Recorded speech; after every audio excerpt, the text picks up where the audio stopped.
आजची आपली गोष्ट आहे अर्जुनाची. मागच्या वेळी आपण एकलव्याची आणि द्रोणाचार्य यांची गोष्ट ऐकली की नाही? तर हे द्रोणाचार्य कौरव आणि पांडवांचे गुरु होते. त्यांनी आपल्या सगळ्या विद्यार्थ्यांना उत्तम विद्या दिली होती. त्यापैकी अर्जुन हा त्यांचा अतिशय आवडता विद्यार्थी होता. कारण गुरुदेवांनी जे काही शिकवले ते त्यांनी उत्तम प्रकारे आत्मसात केले होते.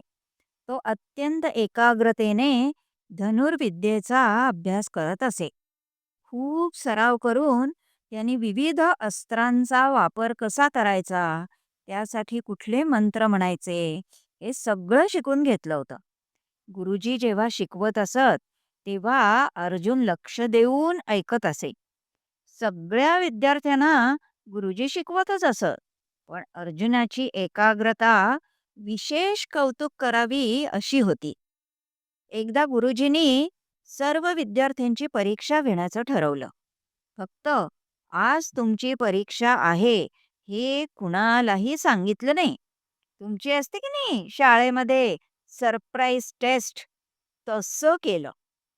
अर्जुनाला सुद्धा परीक्षा आहे हे माहितीच नव्हतं. परीक्षा कशी घ्यायची हे गुरुजींनी आधीच ठरवून ठेवलं होतं. एक दिवस संध्याकाळी गुरुजींनी सगळ्यांना एकत्र बोलावलं आणि सांगितलं की उद्या आपल्याला एका तळ्याच्या काठावर फिरायला जायचं आहे. तुम्ही सर्वांनी सकाळी लवकर आवरून आश्रमात एकत्र या. मग आपण जाण्यासाठी निघू. सर्वांना उद्या आश्रमाच्या बाहेर जायला मिळणार म्हणून खूप आनंद झाला. सगळी मुलं आवरून वेळेवर हजर झाली. मुलांना घेऊन गुरुजी निघाले. वाटेत गुरुजी मुलांना काही गोष्टी सांगत होते. मुलं पण आनंदाने इकडे तिकडे बघत त्यांच्याबरोबर चालत होती. हसत खेळत सगळेजण तळ्याच्या काठावर आले. ते एक अत्यंत रमणीय ठिकाण होतं. पक्ष्यांचा किलबिलाट चालू होता. तळ्यामध्ये छान कमळं फुलली होती. अधेमध्ये हंसांचा थवा पोहत इकडून तिकडे जात होता. आजूबाजूला सुंदर फुलझाडं होती. त्यावर फुलपाखरं नाचत होती. वातावरण अगदी प्रसन्न होतं. तिथे पोचल्यावर आधी थोडेसे खेळ झाले. मग बरोबर आणलेली शिदोरी खाऊन झाली. गप्पा, गोष्टी, गाणी ह्यामध्ये मुलं अगदी रमून गेली होती.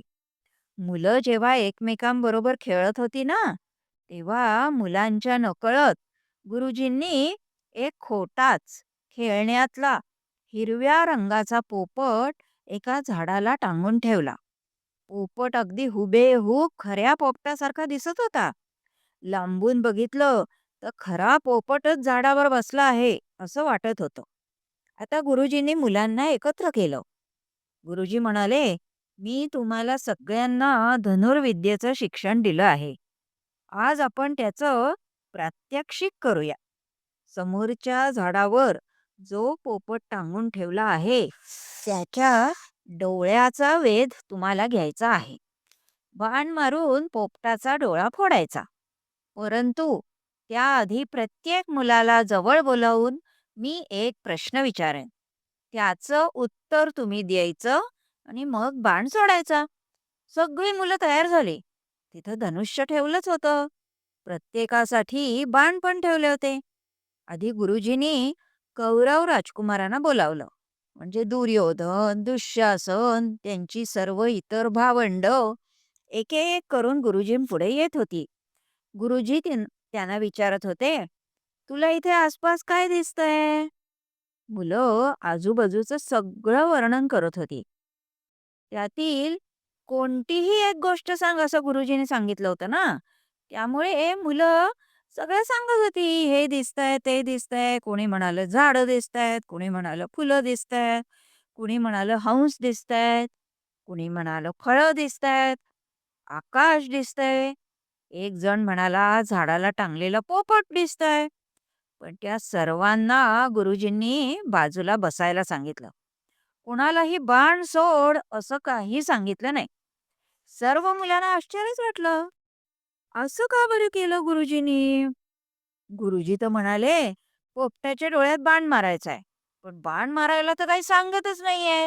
हे काय? मुलांना काही समजेना. मग हळू-हळू पांडवांपैकी एक-एक जणांना गुरुजींनी बोलावलं. म्हणजे युधिष्ठिर, भीम, नकुल, सहदेव ह्या सगळ्यांना बोलावलं. पण प्रत्येकाला हाच प्रश्न विचारला, "तुला काय दिसतंय?" सगळ्यांनी हे, ते असंच सांगितलं. सर्वात शेवटी मात्र अर्जुनाला बोलावलं आणि अर्जुनाला विचारलं, "हे बघ, तुला या आसपासच्या गोष्टींमध्ये काय-काय दिसतंय?" त्यावर अर्जुनाने गुरुजींना प्रणाम केला आणि काय म्हणाला माहितीये? "गुरुजी, मला आत्ता फक्त त्या पोपटाचा डोळा दिसतो आहे." अर्जुनाचे हे उत्तर ऐकताच गुरुजी अत्यंत प्रसन्न झाले. त्यांना खूप कौतुक वाटले आणि अर्जुनाला त्यांनी सांगितलं, "ठीक आहे, मग सोड बाण." त्याबरोबर अर्जुनाने धनुष्याला बाण लावला आणि बरोबर त्या पोपटाच्या डोळ्याचा वेध घेतला. पोपट खाली पडला.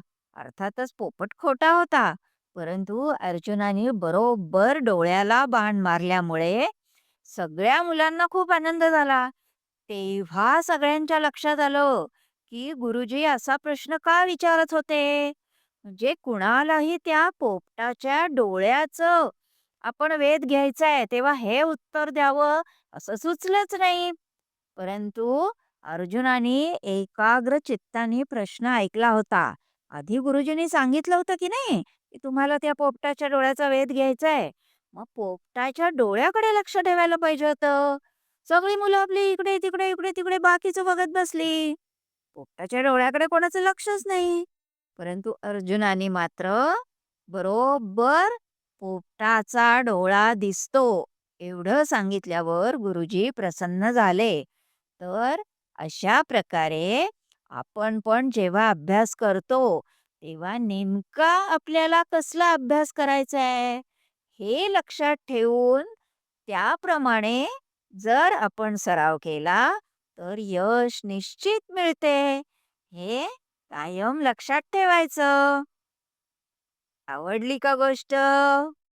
मग सगळ्या तुमच्या मित्रांना शेअर पण करा बरं का आणि लाईक करा आणि ह्या गोष्टीतलं तुम्हाला काय आवडलं ते कमेंट करून मला सांगा.